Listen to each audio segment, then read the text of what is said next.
సినిమాకి మనం ముగ్గురికే ticket book చేసామమ్మా. మరి నాన్న? సేమ్ రొటీన్ డైలాగ్, పనుంది రాను. నాన్నది కూడా ఒక లైఫా అమ్మా? ఒక ఎంటర్టైన్మెంట్ ఉండదు, పాడుండదు. ఈ గొడుగు రాడ్డు, దాని పైనున్న గుడ్డ ఇంటికి పెద్ద దిక్కు లాంటిదిరా. రాడ్డుకి గుడ్డకి అమర్చిన పుల్లలు మనంరా.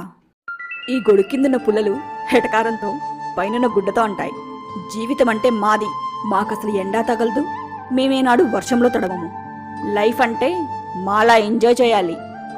కానీ సేమ్ టైం రాడ్డు మీదున్న గుడ్డ ఫీలింగ్ ఏంటో తెలుసారా? నేనెండకెండినా వర్షానికి తడిచినా నా చివరి ఊపిరి వరకు నా కుటుంబానికి ఎలాంటి ఇబ్బంది లేకుండా చూసుకుంటాను. ప్రతి ఇంట్లో నాన్నల బ్రతుకు కూడా ఆ గొడుగు లాంటిదేరా. తను ఎండకెండుతూ వర్షంలో తడుస్తూ పనిలో పడి పస్తులుంటూ తన ఫ్యామిలీని కాపాడుకుంటున్నాడు.